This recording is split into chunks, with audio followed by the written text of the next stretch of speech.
கர்த்தர் பெரியவராக இருக்கிறார். ஹல்லேலூயா. நாளிலே நாம் வேத வசனத்துக்குள்ளே கடந்து செல்லும் போது எபேசியர் அதனுடைய 4ஆம் அதிகாரம்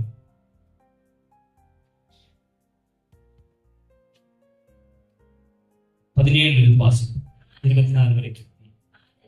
ஆதலால் கர்த்தருக்குள் நான் உங்களுக்கு சாட்சியாக சொல்லி எச்சரிக்கிறது என்னவெனில், மற்ற புறச்சாதிகள் தங்கள் வீணான சிந்தையிலே நடக்கிறது போல நீங்கள் இனி நடவாமல் இருங்கள்.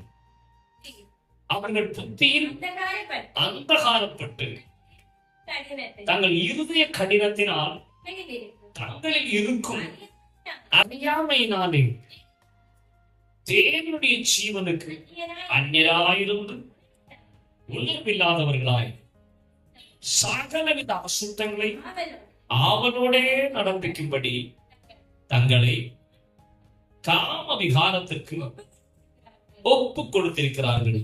நீங்களோ இவ்விதமாய் கிறிஸ்துவை கற்றுக்கொள்ளவில்லை. இயேசுவினிடத்தில் உள்ள சத்தியத்தின் படியை நீங்கள் அவரிடத்தில் கேட்டறிந்து அவரால் போதிக்கப்பட்டீர்களே, அந்த படி முந்தின நடக்கைக்குரிய மோசம் போக்கும் இச்சைகளாலே கெட்டு போகிற பழைய மனுஷனை நீங்கள் களைந்து போட்டு உங்கள் உள்ளத்திலே புதிதான ஆவி உள்ளவர்களாகி மெய்யான நீதியிலும் பரிசுத்தத்திலும் தேவனுடைய சாயலாக சிருஷ்டிக்கப்பட்ட புதிய மனுஷனை தரித்துக் கொள்ளுங்கள். ஹல்லேலூயா. வேத பகுதியில ஒரு விசேஷமான பகுதி தான் எபேசியர் 4ஆம் அதிகாரம் அதனுடைய 17 நாம் வாசிக்கிறதான பகுதிகள். ஹல்லேலூயா. ஹல்லேலூயா. அதனால இங்கே வாசிக்கிறதான பகுதி என்று சொல்லுகிறது, ஆண்டவர் நம்மை அவருடைய ரத்தம் சிந்தி தன்னுடைய ஜீவனை ஈந்து தம்மையே கரையமாய் கொடுத்து பாவத்தினுடைய மரணத்தினுடைய பிசாசினுடைய அடிமத்தனத்திலிருந்து நம்மை நீங்களாக்கி மீட்டு விடுவித்து அவருக்கென்று நம்மை கொண்டு வந்திருக்கிறார். இல்லையா? இப்ப நாம் ஒவ்வொருத்தரும் நம்முடையவர்கள் அல்ல, நாம் ஒவ்வொருவரும் ஆண்டவருடையவர்கள். அல்லேலூயா.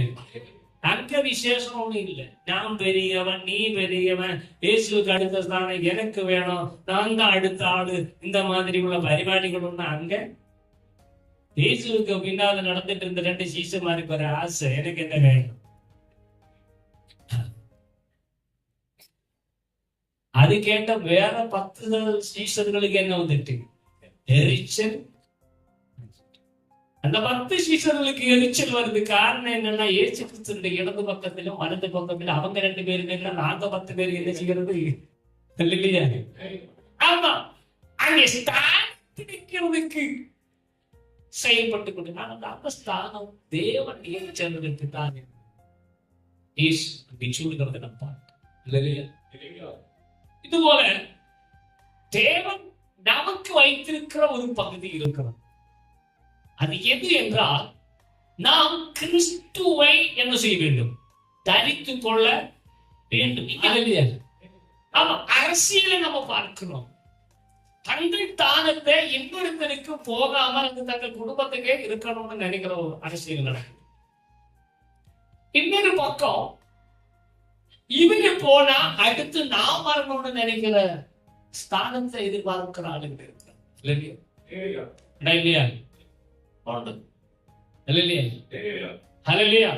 இது போல தேடுகிறார். உலகத்தினுடைய அம்ச பாசங்களுக்கு மேல ஆசையே வச்சுக்கிட்டு அதுக்காக ஓடுகிற அநேக மக்களுக்கு நடுவில் இருந்தது ஆண்டவர் நம்ம என்ன செய்திருக்க பிரித்தெடுத்து கொண்டு வந்திருக்கு. அப்ப அவங்களை போல இனி நாம என்ன செய்யக்கூடாது. நம்ம செய்ய வேண்டிய வேலை என்ன? உணர்வில்லாதவர்களாய் சகலவித அசுத்தங்களை பாவலோட நடப்பிக்கும்படி தங்களை காம விகாரத்துக்கு ஒப்பு கொடுத்திருக்கிறார்கள். அப்படிப்பட்ட ஜாதிகள் ஆண்டவர் ஒப்பு கொடுத்திருக்கிறாரோ, நீங்களோ இவ்விதமாய் கிறிஸ்துவே கற்றுக்கொள்ளவில்லை.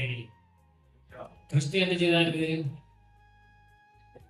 தன்னை ரபி என்று கூப்பிடுகிற சீஷனுடைய பாதங்களை அவர் என்ன செய்தார்?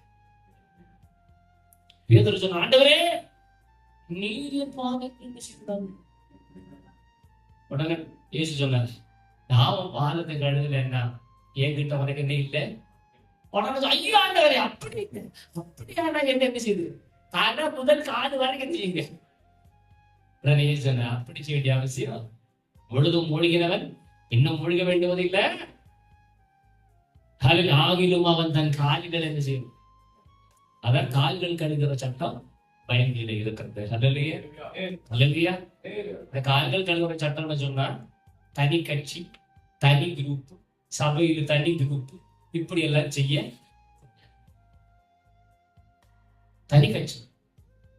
தனக பக்கத்துல ஒரு ஆளை கூட்டி வச்சு 4 பேரை கூட்டி வச்சுக்கிட்டு அவங்க 4 பேர்கிட்ட மட்டும் மற்றவங்களெல்லாம் இடிச்ச வாய்ப்பு வந்தாகும் போனாகும் எங்களோட சேர்ந்து நின்று இல்லைன்னப்போ அல்லது ஆமா தனி கட்சி நடத்துற பார்ட்டிகள், தன் பக்கம் ஆளுகளை இழுத்து வச்சுக்கிட்டு ஆட்டுகிற ஆளுகள், இதுக்கு ஒண்ணு என்ன இல்லை, இதுக்கு ஒண்ணு இல்லை இல்லையா? தேவன் வச்சிருக்கிற ஒழுங்கில் தேவனுடைய பிள்ளைகளாய் இருக்கிறதா ஒவ்வொருவரும் காணப்பட வேண்டும். அல்லையா? அதுக்கு நம்ம ஒரு ஸ்தானத்தையும் ஒரு பண்பாடையும் தன் பக்கம் ஆளுங்களை கூட்டுகிறவையும் தனக்கு சாதகமாய் பேசுகிறவர்களை எழுப்புகிறதும் ஆகிய எந்த காரியமும் நம்ம செய்ய வேண்டும். அல்லையா? நீங்க செய்யாமலே உங்களை உயர்த்துகிற ஒரு மகா பயங்கரிக்கிற தேவனிடத்தில் இருக்கிறது. அல்லையா? நீங்க நினைச்சதுக்கு, நீங்க விரும்புகிறதுக்கு மேலாக உங்களை உயர்த்தி வைக்கிற ஒரு அதிசயமான செயல் அவரிடத்தில் இருக்கிறது. அல்லையா? அந்த அதிசயமான செயல் என்ன? அந்த பணி முந்தின நடக்கக்கூடிய மோசம் போக்கும் இச்சைகளாலே கெட்டு போகிற பழைய மனுஷனை நீங்கள் களைந்து பழைய மனுஷனை நீங்க என்ன செய்யணும்? பழைய மனுஷங்கள புத்தி இல்லையா? சூது, வாது, வம்பு, சற்பனை, சதித்திட்டம், கேள்வி வான்காடு, கோட் சொல்லுதல், அடுத்தது கோட் சொல்லுதல், இப்படி எல்லாம் உண்டு இல்லையா? இது ஒண்ணு நம்ம இடத்துல என்ன செய்ய? அடியோட குத்துறது, ஊசி இறக்குறது, ஊசிட்டு குத்துறது, இந்த பரிபாடி எல்லாம் இருக்கக்கூடாது. அல்லையா? அதெல்லாம் செய்யலன்னா நான் எங்க ஹீரோ ஆயிடுவேன். அல்லையா? விசுவாசி ஒருத்தர் இருக்கா? அப்ப அப்படியெல்லாம் குத்தம் போன விசுவாசிக்கு ஒருத்தரும் இருக்க நமக்கு அது அவசியம் இல்லை. அல்ல, நம்ம பழைய மனுஷனை கலைத்து விட்டு இப்ப என்ன செய்யணும்? மெய்யான உங்கள் உள்ளத்திலே புதிதான ஆவி உள்ளவர்களாக, புதிதான ஆவி, பழைய ஆவி மனுஷனுடைய ஆவி, மனுஷனுடைய ஆவி பைசாத்திக சக்திகளோடு இணைந்து, உலகத்தின் ஆவிகளோடு இணைந்து, அவைகள் பலவிதமான சூதுவாதுகளை நடப்பிக்கிறவர்களாய் இருந்து, அந்த சூதுவாதுகளின்படி செயல்படுகிறவர்களாய் இருந்து காணப்பட்ட ஆவி. ஆனா இப்ப நீங்க புதிய ஒரு ஆவியை தெரிவிக்கணும். அதுதான் பரிசுத்த பரிசுத்த ஆவியை நீங்கள் பெற்றுக்கொண்டு இப்போ நீங்கள் என்ன செய்யணுமா? அல்லையா? நம்ம வாசித்ததான வயது பகுதியில மக்களுக்கு சொல்லுவோம், மெய்யான நீதியிலும் பரிசுத்தத்திலும் தேவனுடைய சாயலாக சிருஷ்டிக்கப்பட்ட புதிய மனுஷனை அறிந்து கொள்ளுங்கள். புதிய மனுஷன் என்ன செய்யணும்? புதிய மனுஷன் யாரு? புதிய மனுஷன் யாரு? சத்தமா சொல்லுங்க. புரியுதா? கவனிக்கிறீங்களா? எல்லாரும் கவனிங்க. விளையாடாதீங்க, பிள்ளைகளை விளையாடுங்க, நம்ம விளையாடாதீங்க. அதில் நம்ம கருத்தாயிருக்கணும். மனுஷனை அறிந்து கொள்ளணும். ஒரு புதிய மனுஷனை நாம் ஒவ்வொரு என்ன செய்யணும்? அந்த புருஷன் யாரு? புதிய புருஷன் யாரு? இயேசு கிறிஸ்து, நம்முடைய கர்த்தராகிய இயேசு கிறிஸ்துவை நம்ம தரித்து கொள்ளணும். அவரை எப்படிதான் தரித்து கொள்ள முடியும் என்றால், கலாத்திய நிருபம் 3ஆம் அதிகாரம் 27ஆம் வசனம் படிங்க. ஏனெனில் உங்களில் கிறிஸ்துவுக்குள்ளாக ஞான ஸ்நானம் பெற்றவர்கள் எத்தனை பேரோ அத்தனை பேரும் ஞான ஸ்நானம் பெற்று என்ன செய்யணும்? கிறிஸ்துவை தரித்து கொள்ளணும். அல்லையா? ஞான ஸ்நானம் பெற்றவங்க அல்லையே சொல்லுவோமே. நீங்க ஒவ்வொருவரும் யாரை தரிக்கணும்? கிறிஸ்துவ தரிக்கிறதுன்னா எப்படி? கிறிஸ்துவ தரிக்கிறது எப்படி? கிறிஸ்துவ எப்படி தரிக்கல? கிறிஸ்துவ தரித்திருக்கிறோம், தரிச்சிருக்கிறோம். ஆனா கிறிஸ்துவை நம்மிலிருந்து வெளிப்பட பண்ணணும். அல்லையா? அல்லையா? அல்லையா? கிறிஸ்துவை நம்மிலிருந்து வெளிப்பட பண்ணணும். அவர் ஏற்கனவே சொல்லுறார், நீங்கள் பரிசுத்த ஆவியை பெறும்போது பலனடைந்து எருசலேமிலும் யூதேயாவிலும் சமரியாவிலும் பூமியின் கடைசி வரைக்கும் எனக்கு சாட்சிகளாக இருந்து ஏற்று கிறிஸ்துவுக்கு சாட்சி. அது என்னது? இயேசு கிறிஸ்துவுக்கு சாட்சி என்னது? அல்லேலூயா. அந்தியோக்கியாவிலே இயேசுவுடைய சீஷர்கள் இயேசுவை போலவே தங்கள் கிரியைகளை, தேவனுடைய கிரியைகளை நடப்பித்துக் கொண்டு அவர்களுக்கு அங்கே கிறிஸ்தவர்கள் என்கிற பெயர் கொடுக்கப்பட்டது என்று நம் வேதத்தில் பார்க்கிறோம். அல்லேலூயா. அல்லேலூயா. அந்தியோக்கியா தேசத்தில் உள்ள கிறிஸ்தவர்கள் கிறிஸ்து எப்படி கிரியைகளை நடப்பித்தாரோ அப்படியே உள்ள கிரியைகளை நடப்பித்தார்கள். அதனால் அவர்களுக்கு பேரத்தை கிறிஸ்தவர்கள். அல்லேலூயா. அப்ப கிறிஸ்துவை நாம் பரப்பிக்கிறதுக்கு பாடுபடணும். கிறிஸ்துவை பரப்பிக்கணும். எனக்குள் இருந்து கிறிஸ்து பரப்பிக்கப்படணும். அல்லேலூயா. கிறிஸ்து பறந்தால் இருக்கிற விசேஷம் என்ன? கிறிஸ்து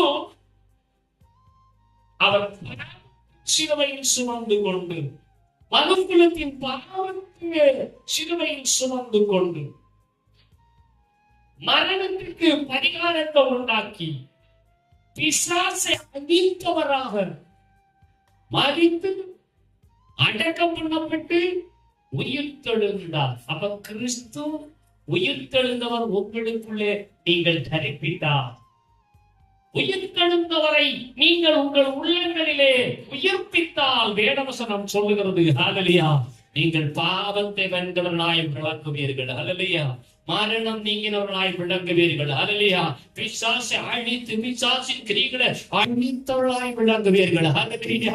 பாவத்தை வென்று மரணத்தை வென்று பிசாசை அழித்து பிசாசின் கிரியைகளை அழிக்கிறவர்களாய் நீங்கள் விளங்குவீர்கள். அப்படிப்பட்ட கிறிஸ்துவை தரித்துக் கொண்டு பாவத்தை வென்றவர்களாய் மரணத்தை வென்றவர்களாய் பிசாசை அழித்து பிசாசின் கிரியைகளை அழித்தவர்களாய் நீங்கள் பிரகாசிப்பீர்கள்.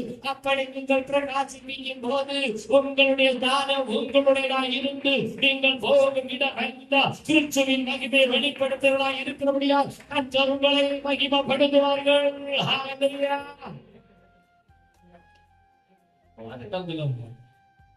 நாயை நானே நன்மகளை வச்சுக்கிட்டு இப்படியே இருக்கிறது. எனக்குள்ள ஒரு ஆசை இருக்கு. என்ன ஆசை தெரியுமா? என்னை காண்கிறவன் என்னோடு இருக்கிற கிறிஸ்துவின் வல்லமையை காணணும். அல்லேலூயா. அல்லேலூயா. ஏதோ கொஞ்சம் ஒண்ணும் கண்டா பார்த்தாது. அல்லேலூயா. பேதுருவுடைய நிழல் பட்டயம் எப்படி? பேதுருவுடைய நிழல் பட்டயாவரும் அப்போஸ்தலருடைய கிட்ட போக சீஷர்கள் ஆத்துமாக்களை நினைத்தாங்க. விசுவாசிகளை கிட்ட போறதுக்கு நினைத்தாங்க. இல்லையா?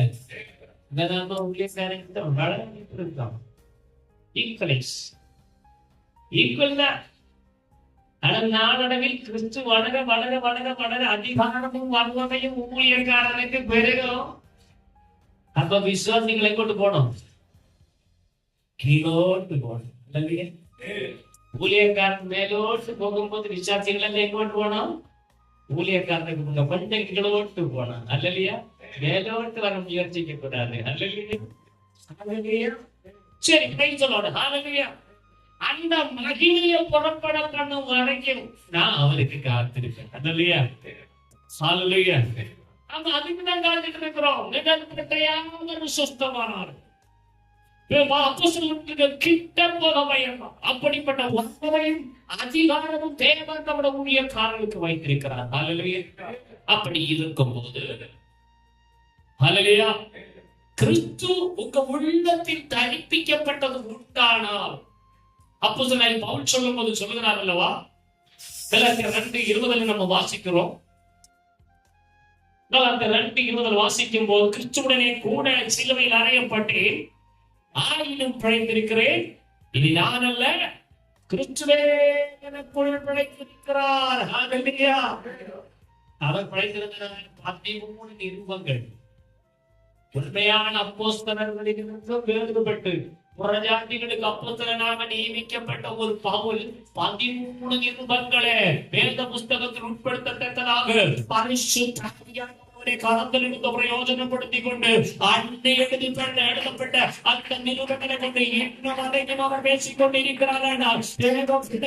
உனக்குள் பரிசுத்தாவி இறங்கி கிறிஸ்துவை தரித்துக் கொண்டு கிறிஸ்துவின் ஸ்திரீகளை பிந்தராய் மாறும்போது இந்த உலகம் உன்னை அங்கீகரிக்காவிட்டாலும் இந்த வேதம் உன்னை அங்கீகரித்து பரலோகம் உன்னை அங்கீகரித்து உனக்குரிய மகிமை இந்த உலகத்தில் வெளிப்பட செய்து உன்னை சாட்சியாக அவர் எடுத்து நிறுத்துங்கள். நீங்கள் காண்பீர்கள். அதனால புதிய சாயலுக்கு இருக்கிற விசேஷம் என்ன? புதிய சாயலுக்கு இருக்கிற விசேஷம் என்ன?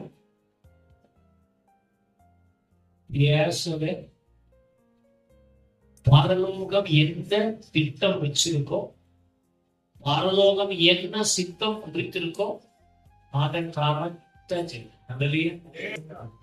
ஒன்னும் கண்ணில இருக்கக்கூடாது, ஹிருதயத்துல இருக்கக்கூடாது. அதுலயா என்ன குறித்து என்ன கட்டளையிட்டு இருக்கிறாரோ, என்ன குறித்து அவருடைய சித்தம் எதுவோ அதனால போதும் என்கிற பாதையில் நீ கடந்து சொல்ல வேண்டும். அதுலயா இல்லையா? எனக்கு நினைச்சாலும் சம்பாதிக்கிறதுக்கு எல்லாம் வழிகள் எல்லாம் இப்பவும் திறந்துதான் கிடக்கு. இல்லையா?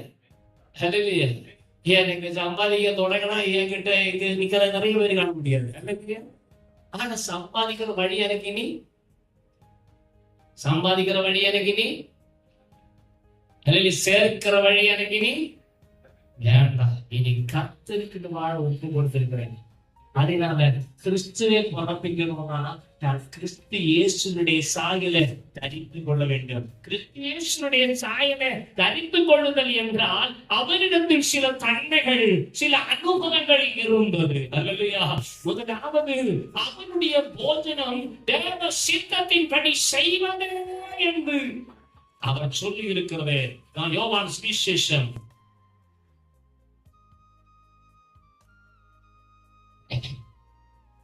யோவான் சுவிசேஷம் 4ஆம் அதிகாரம்.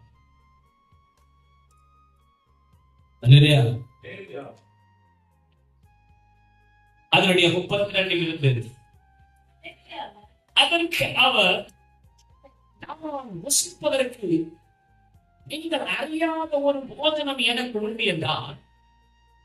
அப்பொழுது சீஷர்கள் யாராவது அவருக்கு போதனம் கொண்டு வந்திருப்பாரோ என்றார்கள். இயேசு அவர்களை நோக்கி, நான் என்னை அனுப்பினவருடைய சித்தத்தின்படி செய்து அவருடைய கிரியை முடிப்பதே என்னுடைய போதனமாயிருக்கிறது. ஒவ்வொரு வாழ்க்கையிலும் கிறிஸ்துவின் சாயலை தரித்துக் கொள்ள வேண்டும் என்று நீங்கள் விரும்பினால் உங்க இஷ்டத்தின்படி ஓடுகிற ஓட்டத்துக்களை முற்றுப்புள்ளி வைத்து நீங்கள் விரும்புகிறபடி ஜீவிக்கிற ஜீவியத்தை எல்லாம் உதவி விட்டுக்கிட்டு தேவன் சித்தம் கொண்ட தமது கிரிகளை நடப்பிப்பதற்கு நீங்கள் உங்களை ஒப்பு கொடுக்கணும். மக்களை என்ன செய்யணும்? உங்க விருப்பத்துக்கு வாழ்ந்துக்கிட்டு ஏதோ இஷ்டம் போற மன்றத்துக்கு போயிடணும் நடக்காது. இல்லையா? இல்லையா? வேத புஸ்தகத்தில் உள்ள பகுதிகளை, ஏற்பாட்டு கால பரிசுத்த வாக்கக்கூடிய பகுதிகளை நமக்கு படித்தா தெரியும். பரலோக ராஜ்யத்துக்கு போறது எளிதான காரியம் இல்ல. இங்க நம்மளை இஷ்டம் போல வாழ்ந்துக்கிட்டு விரும்பினவைகளை எல்லாம் நடப்பிச்சுக்கிட்டு கருத்து நான் ஸ்நானம் எடுத்திருக்கிறேன், பரிசுத்தாவி எடுத்திருக்கிறேன், நான் பரலோகத்துக்கு போவேன்னு சொன்னா நாங்க இப்ப பார்த்துட்டு இருக்கிற ஒரு பரிசுத்தாவிக்கு தாளம் போல ஆயிடுது. அதுல இல்லையா?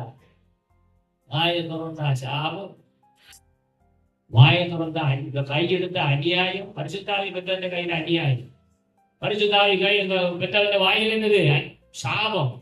இதெல்லாம் இருக்கக்கூடாது. அல்லது ஒன்றே இருக்கக்கூடாது. அநியாயங்கள் எல்லாம் நீக்கணும், சாபம் மாறணும், பரிசுத்தவங்க உள்ளத்தில் இருந்து எழுப்பி வரணும், பரிசுத்த கிரியைகள் நடக்கணும். தேவன் என்ன சித்தம் கொண்டுகிறாரோ அந்த கிரியைகளை நடப்பிக்கத்தக்கதான சாட்சிகளாய் நம்ம காத்து கொண்டிருக்கிற கர்த்தருக்குன்னு நம்மளை காத்து கொண்டிருக்கிறோம்.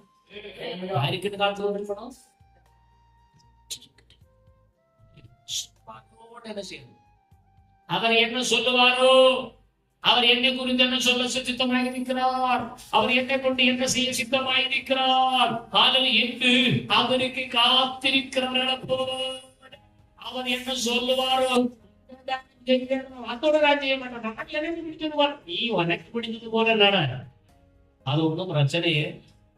ஆனா பரலோகத்துல பார்த்து என்ன செய்யக்கூடாது? அவருக்கு ஒரு சுபாவம் உண்டு. இல்லையா? சொல்லுங்க, ஞானஸ்நானம் கொடுத்து பரிசுத்தாவியை கொடுத்துக்கிட்டு அழைச்சிட்டு ஜீவ புஸ்தகத்திலிருந்து பேரு கிறுக்கி போடுகிற ஒரு சுபாவம் அவருக்கு உண்டா? ஏசப்பாவுக்கு அப்படி ஒரு சுபாவம் உண்டா? இல்லையா? ஜீவ புஸ்தகத்திலிருந்து பேரு கிறுக்கி போட்ட பிறகு நீ எங்க போவ? அதனால ரொம்ப எச்சரிக்கை. என் பேரு ஜீவ புஸ்தகத்தில் எழுதப்பட்டிருக்கிறது. அது என் ஆண்டவர் என்ன செய்யக்கூடாது? கிறுக்கி போட கூடாது என்கிற பயத்தோட ஜீவ புஸ்தகத்தில் எனக்கு என் பேர் எழுதி வச்சிருக்கிற பேர் ஆண்டவர் கிறுக்கி போடக்கூடாது என்கிற பயத்தோட எப்பொழுதும் கர்த்தரை நோக்கி கொண்டு அவர் என்ன சொல்லுவாரோ, அவர் என்ன செய்ய சொல்லுகிறாரோ அதையே செய்வேன் என்கிற ஒரு புதிய சாயலை நீ தரித்துக் கொள்ள வேண்டும். உலகம் நடக்கிறது போல மட்டும் நடக்க வேதத்தில் இடம், வேதத்தில் இடம் இல்லையா? உலகத்தின் ஆவி நம்மளை வஞ்சிக்கும்.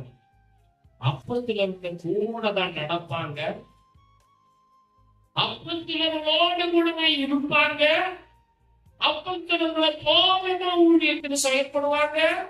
ஆனா அவங்க பெற்றிருக்கிற அபிஷேகம், உலகத்தின் ஆவியா இருக்கிற அபிஷேகம் அதே அப்போஸ்தலர்களை விட்டு விலகி போகப்படும் என்று வேதம் நமக்கு கற்றுத்தருவாங்க. அப்ப நம்ம பெறுகிற அபிஷேகம் எப்படிப்பட்டதா இருக்கணும்? தேவ சாயலை நம்மில் உருவாக்குகிற, தேவ சாயலுக்கேற்ற கிரியைகளை நம்மில் நடப்புகிற பரிசுத்த ஆவியை பெற்றுக் கொண்டவர்களாய் நாம் காணப்படணும். பரிசுத்த ஆவியை பெற்றவர்கள் உள்ளத்தில் தேவ சித்தம் செய்யப்படியான தேவ சித்தத்துக்கு செவி கொடுக்கிறவர்களாக ஒரு அடிமையை போல ஒப்பு கொடுக்கிறவர்களாக இருந்தா மட்டும்தான் நீங்கள் தேவனுக்கு அடிமைகள் ஆவதினால் பரிசுத்தமாக உங்களுக்கு கிடைக்க தர முடிவோ. அப்பதான் பரிசுத்தமாக தேவனுக்கு அடிமைகள் அவருடைய சித்தம் எதுவோ சிந்திச்சு அடிமைகளுக்கு இருக்கிற விசேஷம், அன்றைய காலம் அடிமைகளுக்கு இருக்கிற விசேஷம் அவர்களுக்கு தானா எதையும் செயல்பட முடியும். அடிமைகளுக்கு சரியான ஆகாரம் கொடுக்க மாட்டாங்க. நான் பார்த்திருக்கிறேன்.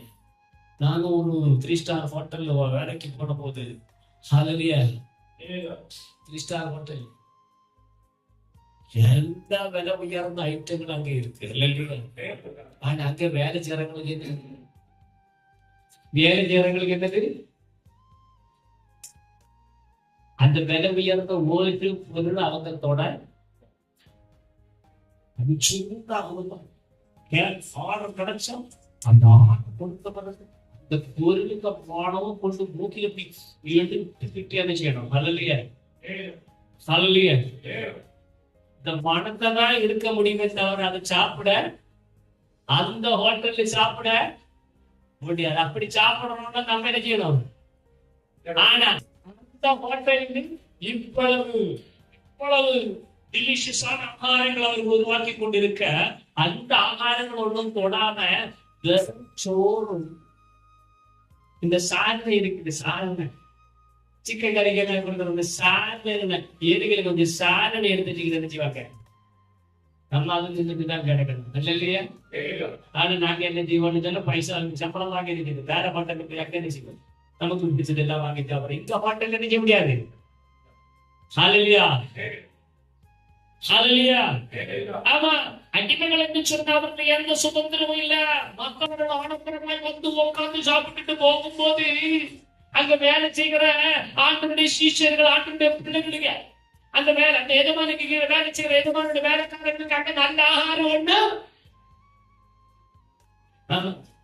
எத்தனை காலம் வேலை செய்ய அத்தனை காலமும் இதுதான், இந்த சாப்பாடும் சட்னி அந்த சட்னி இல்ல சாப்பாடு சொல்லுவாங்க இல்லையா, அதை வச்சு சாப்பிடணும். சோறு சாப்பாடு கிடைக்காது இல்லையா? அது வட இந்தியாவில், இந்த தென்னிந்தியாவில் அதெல்லாம் உண்டு. ஆனா வட இந்தியாவில் அது இல்ல, சோறெல்லாம் ரொம்ப குறவு இல்லையா? அங்கே சப்பாத்தி தான், அல்ல தந்தூரி சிக்கன், தந்தூரியில் உள்ள ரொட்டி இவை தாங்க கொடுப்பாங்க இல்லையா?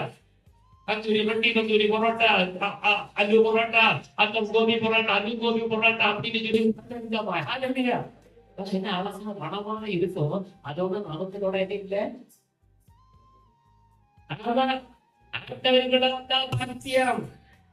உலக திருடவல்ல எனக்கு ஒண்ணுமான உலகத்தை போல இருப்பேன், நீ ஆசைப்படக்கூடாது. அந்த ஆசை நீ இடம் கொடுக்கிறவளா இருந்து நீ ஆண்டவரை விட்டு போயிரு. எனக்கு இப்படிதான் இருக்கணும், எனக்கு இப்படிதான் அப்படியா, அப்படியெல்லாம் வேணும்னு நீ நினைச்ச ஆண்டவரை விட்டு போயிரு இல்லையா? உனக்கு எல்லாம் கை முடியும் அல்லையா? போன எல்லாம் கை முடி வரும். ஆனா ஜீவ புஸ்தகத்துக்கு பெயர் மட்டும் என்ன செய்யணும்? செத்த உலகே உயிர்த்தெழுதலின் நாள் வரும்போது முதலாம் உயிர்த்தெழுதலில் பங்குள்ளவன். ஆனா முதலாம் உயிர்த்தெழுதலில் நீ பங்கு பரலன்னா புரிஞ்சுக்க, நீ எங்க போற, எங்க போறாங்க? அதனால என்ன வேணும் நமக்கு ஒரு ஒரு புதிய சாயல், அவனிடத்தில் கண்ட அவனுடைய சித்தத்தின்படியான சாயல் என்ன? பிலிப்பியர் அதனுடைய 2ஆம் அதிகாரம் 9 படிச்சு பாருங்க. பிலிப்பியர் 2ஆம் அதிகாரம் 9 படிங்க. ஆதலால் 7 படிங்க.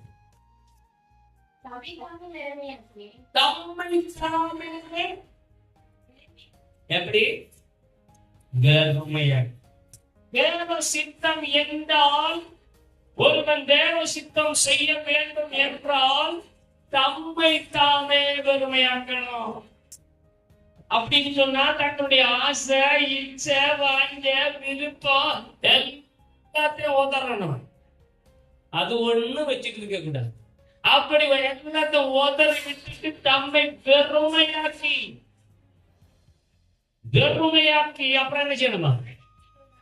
அடிமையின் ரூபம் சொன்னா ஒரு எஜமானுக்கு கீழே அடிமையா இருந்தா அந்த எஜமான் எப்படி சொல்லுவாங்க, எதை செய்ய சொல்லுவாங்க, எப்படி பேசணும் சொல்லுகிறானோ அப்படி செய்யணும், அப்படி பேசணும், அப்படி நடப்பிக்கணும்.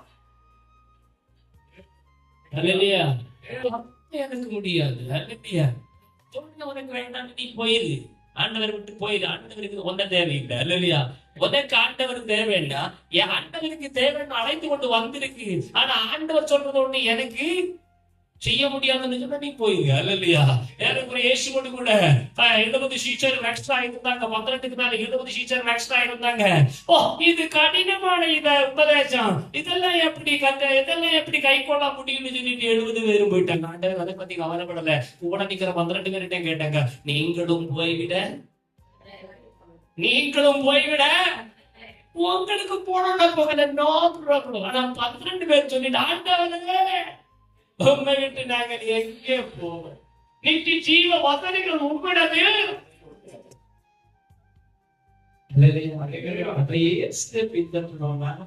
நித்திய ஜீவ வசனங்களை பின்பற்றுவதற்கு நீங்கள்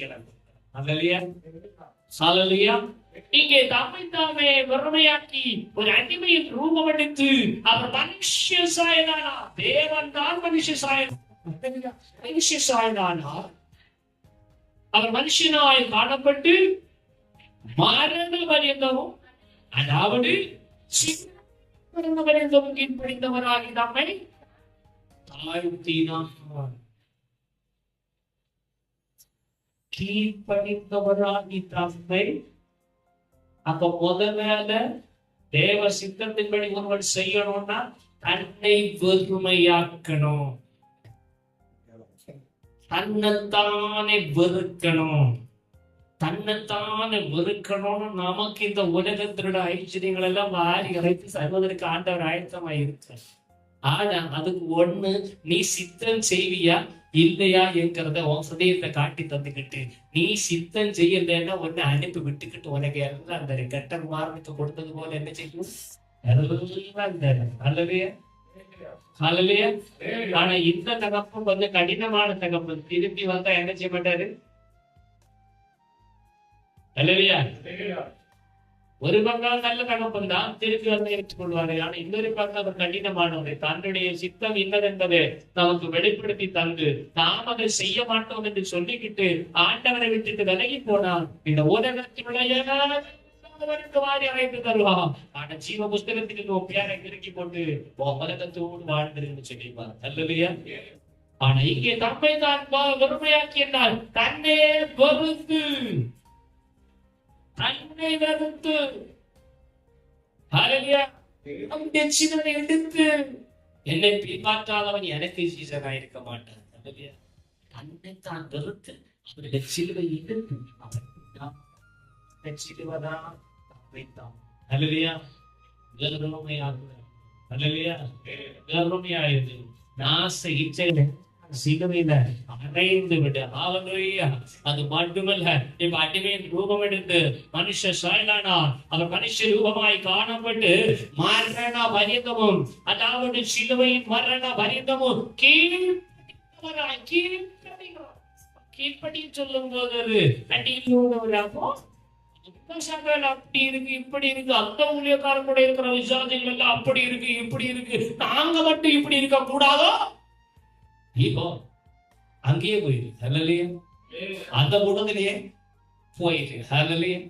ஒரு பிரச்சனை இல்லை. அல்லையா? ஆண்டவருக்கு அந்த பிரச்சனையே எந்த கூட்டத்தோடு சேர்ந்தா இச்சை, அவருடைய இச்சைக்கு ஏற்ப கொடுத்துக்கிட்டு அவரோட கொண்ட வரைக்கும் தின்னு தின்னு சொல்லிக்கிட்டு தேவன் நம்மளோட வாதை அனுப்பின அத்தனை வேற என்ன செய்யுது?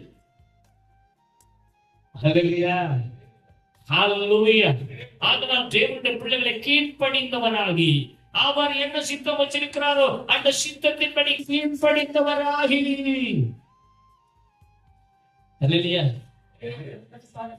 நம்ம என்ன செய்யணும்?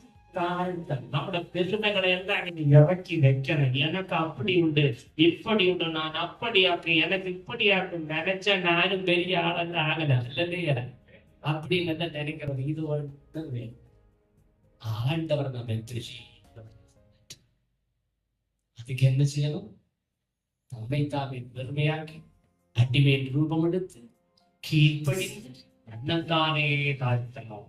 இந்த சித்தத்துக்கு எவர்கள் தங்களை ஒப்புக் கொடுக்கிறார்களோ அவர்கள் தான் புதிய மனுஷனுடைய புதிய புருஷனுடைய சாயல தரித்து கொண்டவர்களா இருப்பாங்க. அப்படி தேவ சாயல தரித்து கொள்ளுகிறவரிடத்தில் கிறிஸ்து வாசமாய் இருக்கிறபடியா கிறிஸ்துவனுடைய வல்லமை, கிறிஸ்துவனுடைய பராக்கிரமம், கிறிஸ்துவனுடைய அற்புதம், கிறிஸ்துவனுடைய அடையாளங்கள், கிறிஸ்துவனுடைய வல்லமையான செயல்கள், உங்களுக்குள்ளிருந்து உறப்பட செய்து உங்களை உலகத்துக்கு நடந்த சாட்சிகளாய் அவர்கள் வாசிப்பிக்கிறவர்கள் நான் இந்த மகிமையான அனுபவம் நீங்கள் சுதந்திரிக்கத்தான் கிறிஸ்துவ உங்களே தேவ சமூகத்தில் அழைத்து கூட்டி சேர்த்திருக்கிறார். அல்லேலூயா, ஹல்லேலூயா. தேவ பிள்ளைகளே, அந்த சாயல நீங்கள் தரித்துக் கொள்ளுங்கள். அந்த புதிய மனுஷனுடைய சாயல நீங்க உங்க ஹிருதயத்துல தரித்துக் கொள்ளுங்கள். ஹல்லேலூயா. வசனம் என்ன? அந்தபடி முந்தின நடக்கக்கூடிய மோசம் போக்கும் இச்சைகள். அல்லேலூயா. இச்சைகளை குறிச்சு நான் உங்களுக்கு சொல்லி தர வேண்டியது இல்லை. இச்சைன்னு சொன்னா தேவ சித்தத்துக்கு மாறாக உங்க உள்ளத்துக்கு இருக்கிறது தான் இச்சை. தேவனுடைய வசனத்துக்கு மாறாக உங்கள் வாழ்க்கையில் இருக்கிற நடக்கை தான் இச்சை. அந்த நடக்கை அது நீங்க விரும்பி செய்யறது, அது இச்சையினால செய்கிறது. ஹல்லேலூயா, ஹல்லேலூயா. அப்ப இச்சைங்கிறது இனி அதை குறித்து உங்களுக்கு விளக்கம் அவசியமே இல்லை. நீங்கள் சித்தத்துக்கு மாறாக நீங்கள் செய்கிற, தேவனுடைய வசனத்துக்கு மாறாக நீங்கள் செய்கிற, அது தேவனுடைய நாம தன் விருப்பத்தின்படி செய்கிற, சுய புத்தியில் சாய்த்து கொண்டு நடக்கிற சகல கிரியைகளும் இச்சைகளாய் இருக்கிறது. அது கண்களின் இச்சையா இருக்கலாம், மாம்சத்தின் இச்சையா இருக்கலாம், ஜீவனத்தின் பெருமையாகிய இச்சையா இருக்கலாம். இவைகள் எல்லாம் இனி நம்ம களைந்து போட்டு, அல்லையா, கெட்டு போகிற பழைய மனுஷனை நீங்கள் களைந்து போட்டு, ஏற்கனவே ஸ்நானம் பெற்று எவன் ஸ்நானம் பெற்றால் அவன் கிறிஸ்துவுடனே கூட என்ன செய்தாச்சு, சிலுவையில் அறையப்பட்டு பாவத்துக்கு மறித்து அடக்கம் பண்ணப்பட்டாச்சு. இனி பழைய மனுஷன் உங்களிடத்துல, ஏனென்றால் உங்கள் ஜீவன் கிறிஸ்துவுடனே கூட தேவனுக்குள் மறைந்திருக்கிறது. தேவனுக்குள் மறைந்திருக்கிற உங்கள் ஜீவனை திரும்ப நீங்க இழுத்து கொண்டு வந்துக்கிட்டு கிறிஸ்துவின் கிரியைகளை விட்டுட்டு உங்க கிரியைகளை நீங்கள் நடப்பிப்பீர்களானால் நீங்கள் திரும்பவும் பழைய மனுஷனாய் இருப்பீங்க. பாவம் உங்களை விட்டு என்ன செய்ய, கிறிஸ்து உங்கள் இருந்தால்தான் நீங்கள் பரிசுத்தம். அவரே தேவனால் நமக்கு ஞானமும் நீதியும் பரிசுத்தமும் மீட்புமானார் என்று இருக்கிறது. அப்படியானால் அவர் நமக்குள்ள வாசம் பண்ணும். அதுக்கு தேவ சாயலாகிய புதிய மனுஷனை நீங்கள் தரித்துக் கொள்ளணும். புதிய மனுஷனை தரித்துக் கொண்ட கிரியைகள் ஹல்லேலூயா நம்மிலிருந்து வெளிப்பட்டு வரணும். அதற்கு மாறாய் உள்ள மோசம் போக்கும் இச்சைகளாலே கெட்டு போகிற மனுஷனை தரித்துக் கொண்டிருக்கிற அனுபவங்கள் எல்லாம் உங்களை விட்டு மாறி போகட்டும். அப்படி நீங்கள் செய்வீர்களானால் நிச்சயமாய் அவருடைய வருகை நாளில் அவர் எப்படி ஓடினாரோ, 3.5 வருஷ காலம் எப்படி ஓடினாரோ, உங்களுக்கு நியமித்த கால பொழுதும் அவரை போலவே ஓடுகிறவர்களாய், அவரை போலவே கிரியைகளை நடப்பிக்கிறவர்களாய், அவரை போலவே பரிசுத்தம் உடையவர்களாய், அவரை போலவே நீதி செய்கிறவராய், அவரை போலவே நன்மை செய்கிறவராய், அவரை போலவே வல்லமையான கிரியைகளை நடப்பிக்கிறவராய் அவர் மாற்றி விடுவார். வசனங்களால் தேவன் நம் யாவரையும் ஆசீர்வதிப்பாராக. நாம் எல்லாரையும் எழுப்பிடுப்போமா, செபிப்போம். நல்ல இயேசுவே, நன்றியோடு சுதிக்கிறமையா, உம்மை ஸ்தோத்திரிக்கிறோம் ஆண்டவரே, உமக்கு மகிமை செலுத்துகிறோம் ஆண்டவரே. நீர் மகிமை நிறைந்தவர், மாட்சிமை நிறைந்தவர். ஹல்லேலூயா, ஹல்லேலூயா. அக்கினிமயமானவர், அக்கினிமயமானவர், அக்கினிமயமானவர். உம்மை போல மாற, ஆமென் ஆண்டவரே, உம்மை போல மாற எங்களை தெரிந்து கொண்டவரே, உம்முடைய சாயலை தரித்து கொள்ளுங்கள் என்றவரே. ஆமென் ஆண்டவரே, இந்த மகன் காலம் கேட்கப்பட்டதான வசனத்தின்படி எங்களுடைய வாழ்க்கையில் ஒரு பெரிய திருப்பம் உண்டாகட்டும். பழைய மனுஷனை கலைந்து போட்டு மோசம் கொஞ்சம் போக்கும் இச்சைகளால் கெட்டு போகிற பழைய மனுஷனை கலைந்து போட்டு ஆமென் எங்கள் ஜீவனுடைய உள்ளத்தில் ஜீவனுள்ளது புதியதுமான ஆவியை சுதந்திரித்து கொண்டு புதிய மனுஷனுடைய சாயலை தரித்து கொண்டு நமக்கு சாட்சிகளாய் நெருங்க அந்த சாயலை எப்படிப்பட்டது என்பது இன்றைய மகனுடைய பிள்ளைகளுக்கு பகிர்ந்து கொடுத்திருக்கிறோம். இந்த வசனத்தின்படி ஒவ்வொரு உள்ளத்தில் நீர் பலமாய் இறங்கி கிரியைகளை செய்யணுமே. மோசம் போக்கும் இச்சைகளை கடிந்து கொண்டு பரிசுத்த ஆவியானவர் விரும்புகிற நம்முடைய சித்தத்தின்படியான கிரியைகளுக்கு நம்முடைய பிள்ளைகளை நீ தகுதிப்படுத்தி ஆயத்தப்படுத்தி பரிசுத்தப்படுத்தி வருகை ஆயத்தப்படுத்தி நாமத்தை மகிமைப்படுத்தபடியா அவர்களோடும் அவருடைய பரிபூர்ண கிருபை தங்கி இருக்கட்டும். நாள் வரையில் அவன் நடவட்ட எல்லா மக்களையும் கத்து புறப்படுத்திக்கட்டும். ஆண்டவரை இவ்விதமாக ஆண்டவரை ஓய்வு நாள இந்த பரிசுத்தமான ஆராதனை நாள விட்டு விடுகிற தங்களுக்கு நல்லதல்ல என்று அவர்கள் உணர்ந்து கொள்ளத்தக்கதான நல்ல சாட்சிகளாய் நீர் அவர்களை வரைந்து தாரும், பிரகாசிப்பிக்கப்படும். தொடர்ந்துள்ள நாட்களில் ஊக்கத்தோடு உற்சாகத்தோடு அன்பு கூர்ந்து இப்படி சமூகத்தை கடந்து வந்து ஆராதிக்க உதவி செய்யும். ஊழியத்தின் சகல பகுதிகளையும் விடுகிறது தருகிறோம். தேவைகளும் இருக்கிறோம். கத்த பொருட்படுத்த நடக்கும் பெரிய காரியங்களும் செய்யும். அப்பிரயோசனமாக கடமை மட்டும் செய்கிறோம். துதிய கடமை எல்லா புகழ்ச்சி நமக்கை செலுத்துகிறோம். இயேசு கிறிஸ்துவின் நாமத்தில் ஜெபிக்கிறோம். ஜனங்கள் நிகழ்ச்சி உணர்ந்ததான் என் ஆத்மாவே கர்த்தரே, எங்களுடைய பரிசுத்த நாமமே என் ஆத்மாவே கர்த்தரே ஸ்தோத்திரே. அவர் செய்த சகல உபகாரங்களையும் ஆசீர்வாதங்களை கர்த்தராகிய இயேசு கிறிஸ்துவின் கிருபையும் சமாதானமும் கூடி வந்திருக்கிற அனைவர் மேலும் பார்ப்பதான சகல பரிசுத்தவான்கள் மேலும் ஆமென் ஆமென் ஆமென். ஆமென் ஆமென் ஆமென். சோதர பூமி முழுவதும் அவருடைய இரத்தத்தால் மீட்கப்பட்ட சகல ஜனத்தின் மேலும் தரிக்கப்பட்டும் சதாகாலமும் தங்கி இருப்பதாக. ஆமென்.